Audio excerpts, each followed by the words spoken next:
এরে আল্লাহর বান্দা, ওই মাওলাকে এখনো চিনো? আমার মাওলা কেমন দয়ার মালিক। তুমি অন্যায় কইরা মা বাবার সামনে পার পাও না, একবার দুইবার অপরাধ করলে মা বাবা তোমারে তাড়ায়া দেয়, ভাই বোনেরা তোমারে ঘৃণার নজরে দেখে। আমার মাওলা কয়, রে গোলাম, আমি তোরে এত আদর করে বানাইছি, এত অন্যায় করলি, আমার দেওয়া পানি, আমার দেওয়া বাতাস, আমার দেওয়া সূর্যের আলো, চাঁদের আলো, জমিনের ফসল খাইলি, গাছের ফল খাইলি, নদীর মাছ খাইয়া ও নেমো হারাম একবারও আলহামদুলিল্লাহ বলো নাই। আলেম ওলামারা পাও দইরা দইরা নামাজের দাওয়াত দেয়, এক বেলার নামাজও পড়ো না। ও যুবকেরা, ও বাবাজিরা, ও পর্দার আড়ালের আম্মা জানেরা, আপনাদের মতো কত যুবক স্কুল কলেজে পড়ে, জীবনে মাদ্রাসায় পড়ে নাই। যুবকেরা সাক্ষী দাও, তোমার মতো যুবক স্কুল কলেজে পড়িয়া নামাজ পাঁচ ওয়াক্ত পড়নেওয়ালা আছে না নাই? আল্লাহ বিবেক দিছে, তোমার বিবেকটাকে প্রশ্ন করো, তোমরা কেন পারো না রে বাবা?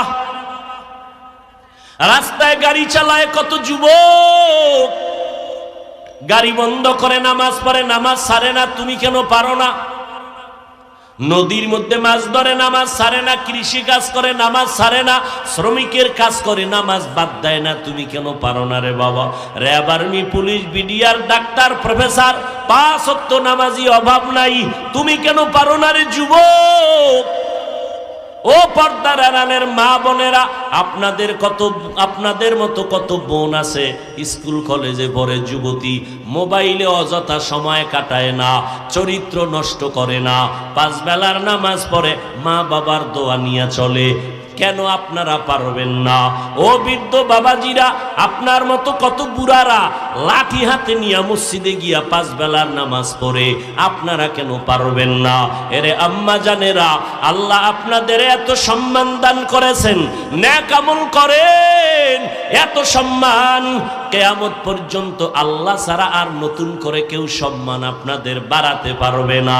যদি কোনো চালাকেরা চালাকি কইরা কয় আমরা আলাদা নারীর মর্যাদা বাড়াবো, জীবনে নারীর সম্মান হবে না, হবে নারীরা অপমান। এরে আম্মা জানেরা, আপনারা নবীদের মায়ের মতো মা, আপনারা সাহাবায়ে কেরামের মায়ের মতো মা, আপনারা আয়েশা রাদিয়াল্লাহু আনহার মতো নারী, আপনারা ফাতেমা রাদিয়াল্লাহু আনহার মতো নারী, আপনারা খাদিজা রাদিয়াল্লাহু আনহার মতো নারী। ও মা, আজকে স্টেজে অনেকগুলো ছাত্রর মাথায় পাগড়ি দেওয়া হলো, এরা কোরআনের হাফেজ।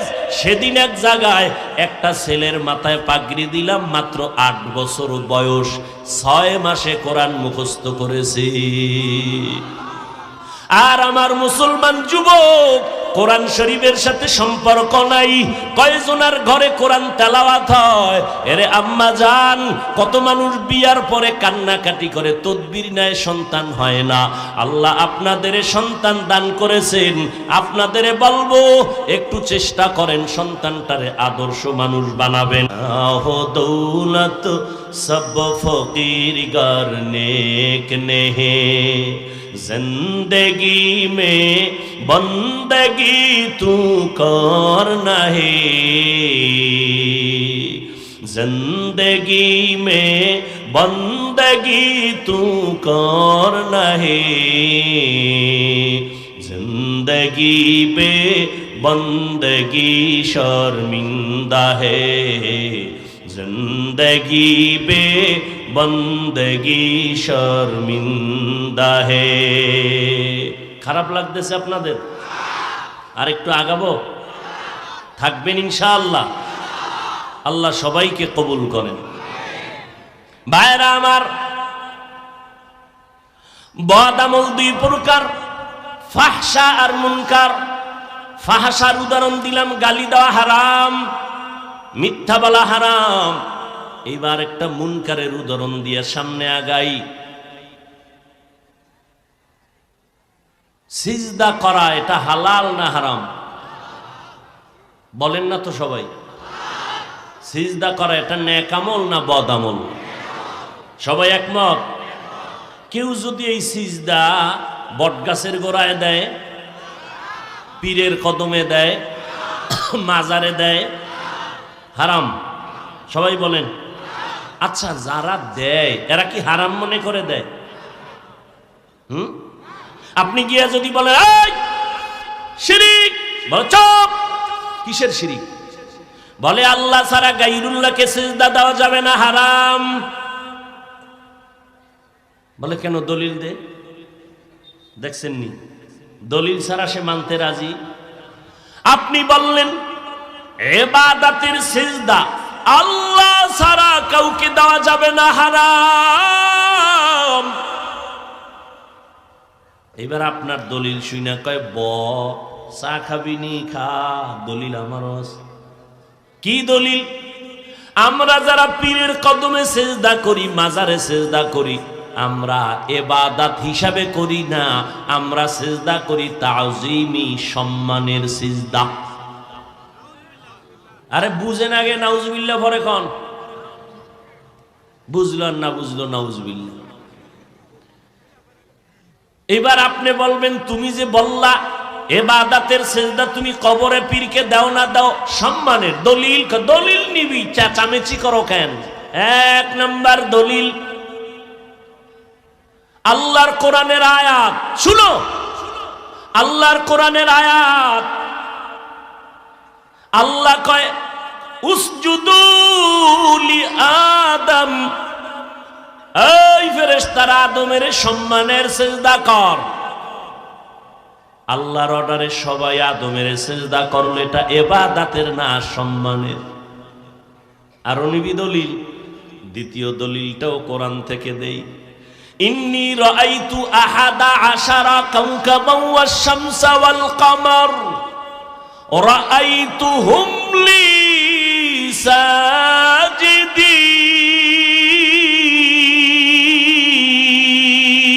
সাজিদিন। ইউসুফ নবীর 11 ভাই আর তার মা বাবা মিশরে আইসা ইউসুফ নবীরে সিজদা করেছে। এই সিজদা ছিল সম্মানের সিজদা। দুইটা কোরআন দিয়া দলিল দেওয়ার কারণে আমার মতো সাধারণ মোল্লা বোল্ড হয়ে গেছে। এখন কি কইতাম? চালাক যারা, আল্লাহ যাদেরকে হিকমতের মাকাম দান করেন, মাইয়ুরিদিল্লাহু বিহি খাইরান ইউফাক্কিহু ফিদ্দীন, আল্লাহ যাদেরকে হিকমতের মাকাম দান করবেন, তাফাক্কুহ ফিদ্দীনের মাকাম দান করেন। একটা হলো তাআল্লুম ফিদ্দীন আর একটা হলো তাফাক্কুহ ফিদ্দীন। এরা বলবে এই বেঈমান, তুই যে কোরআনের আয়াত দিয়া দলিল দিলি আদম নবীর এক দলিল, আর এক দলিল দিলি ইউসুফ নবীর দলিল, একটু বল তুই কি আদম নবীর উম্মত নাকি ইউসুফ নবীর উম্মত? জাগা মতো এবার হাত দিছে না, জুতাটা রেডি, বল। তো যত বড় বেঈমান হোক, বেলাইনের হোক, ও জীবনেও বলবে না আমি আদমের উম্মত, আমি ইউসুফ নবীর উম্মত। কি বলবে? আমি মুহাম্মাদের। এবার বলবে কানে ধর, কানে ধর, আল্লাহর কসম, আল্লাহর নবী রহমতের নবীর শরীয়তের মধ্যে আল্লাহ ছাড়া সম্মানের হোক আর ইবাদতের হোক, মুহাম্মদী শরীয়তে আল্লাহ ব্যতীত আর কাউকে সিজদা দেওয়া হারাম। সিজদা একমাত্র কে পাবে? কে পাবে? না গায়রুল্লাহ? আল্লাহ কয়জন? সবাই বলে না কয়জন? আল্লাহ ব্যতীত যা আছে সব আল্লাহ না গায়রুল্লাহ? সিজদা করব না গায়রুল্লাহ, সিজদা করব এক আল্লাহ, লা ইলাহা ইল্লাল্লাহ, লা ইলাহা ইল্লাল্লাহ। জবানে আসে না? যেইভাবে বিড়ি টানে নাচবে কি করে, জিহ্বা নাপাক করে ফেলেছেন। লা ইলাহা ইল্লাল্লাহ।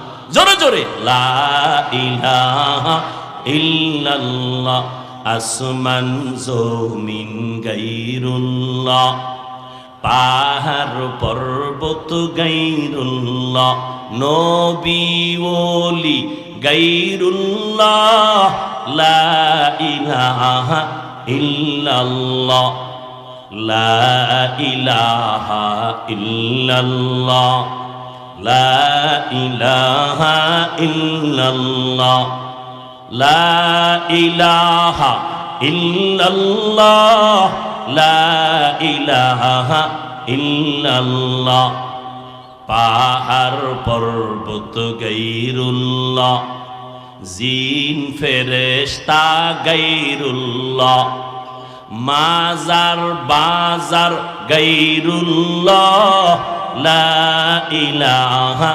ইল্লাল্লাহ, লা ইলাহা ইল্লাল্লাহ, লা ইলাহা ইল্লাল্লাহ, লা ইলাহা ইল্লাল্লাহ, লা ইলাহা ইল্লাল্লাহ, সিজদা করব না গায়রুল্লাহ, সিজদা করব এক আল্লাহ, লা ইলাহা ইল্লাল্লাহ, লা ইলাহা ইল্লাল্লাহ, লা ইলাহা ইল্লাল্লাহ, লা ইলাহা ইল্লাল্লাহ। খারাপ লাগে? আল্লাহর জিকির করবেননি? কোন হিসাবের জিকির না, কার জিকির? জিক্রে হক আমদ গজাই রূহেরা মরহমামদ ই দিলে মজরুহেরা। আমি আপনাদের আমলের বয়ান করতেছিলাম। প্রথমত আমল দুই প্রকার, নেক আমল, বদ আমল। বদ আমল আবার দুই প্রকার, ফাহশা আর মুনকার। উদাহরণ দেওয়া হয়ে গেল। এইবার আপনাদের থেকে জানতে চাই, আমলের কোনো প্রয়োজন আছে না নাই? যেখানে আল্লাহ ঈমানের বয়ান করেছেন সেখানেই আমল। ইন্নাল্লাযীনা আমানু ওয়া আমিলুস সালিহাত কানাত লাহুম জান্নাতুল ফিরদাউসি নুজুলা। আল্লাহ জান্নাতুল ফিরদাউস দান করবেন দুই গুণওয়ালা ব্যক্তিকে, যার ঈমান থাকবে, যার নেক আমল থাকবে। ওয়াল আসর ইন্নাল ইনসানা লাফি খুসর। আল্লাহ কয় সময়ের শপথ, সব মানুষগুলো জাহান্নামে যাবে, চার গুণওয়ালারা জান্নাতে যাবে। ইল্লাল্লাযীনা আমানু ওয়া আমিলুস সালিহাত। এক নাম্বার গুণ পরিশুদ্ধ ঈমান, দ্বিতীয় গুণের নাম হলো নেক আমল। যেখানে ঈমানের বয়ান সেখানে আমলের বয়ান। ওয়াত্তিনি ওয়াজ-যাইতুনি ওয়া তুরি সিনিনা ওয়া হাযাল বালাদিল আমিন লাকাদ খালাকনাল ইনসানা ফি আহসানি তাকওয়িম সুম্মা রাদাদনাহু আসফালা সাফিলিন। চারটা জিনিসের শপথ করেছেন আমার আল্লাহ। তিনের কসম, জৈতুনের কসম, তুরে সিনার কসম, নিরাপদ শহর মক্কা নগরীর কসম। আল্লাহ মানুষের অনেক সুন্দর করে সৃষ্টি করেছেন। এই সৌন্দর্য যারা ধরে রাখতে পারবা না, তোমরা চূড়ান্ত জাহান্নামের তলদেশে যাইবা। ইল্লাল্লাযীনা আমানু ওয়া আমিলুস সালিহাত। যারা পরিশুদ্ধ ঈমান নিয়ে চলবে, যারা পরিশুদ্ধ আমল নিয়ে চলবে, এরা ফালাহুম আজরুন গায়রু মামনুন। এরা ধ্বংস হবে না। যেখানে ঈমানের বয়ান সেখানে আমল। আমল লাগবে না? লাগবে না? আমল সে জিंदगी बनती है, जन्नत भी जहन्नम भी। আমল से जिंदगी बनती है, जन्नत भी जहन्नम भी। ये खाके अपनी फितरत में न नूरी है न नारी। আল্লাহর বান্দা ইবাদত করে, ইবাদত ইবাদত, আমল আর আমল। মসজিদে যায়, মনটা স্থির, আমার মাওলা ছাড়া আমার আপন কেউ নাই। মসজিদের দরজা দিয়া বের হয় তো মন খারাপ হয়ে যায়। কারণ মসজিদের ভেতরের পরিবেশ আর বাইরের পরিবেশ এক না, ঠিক না? বাসে লেখা আছে। আসসালামু আলাইকুম রহমতুল্লাহ। প্রিয় ভাই ও বোনেরা, সকলে কেমন আছো? কোরআনিক বিডি হইতেছে দিন প্রচারের ক্ষেত্রে একটি গুরুত্বপূর্ণ ইউটিউব চ্যানেল। তাই আপনিও নিয়মিত ইসলামিক ওয়াজ শুনতে আমাদের চ্যানেলটি সাবস্ক্রাইব করুন।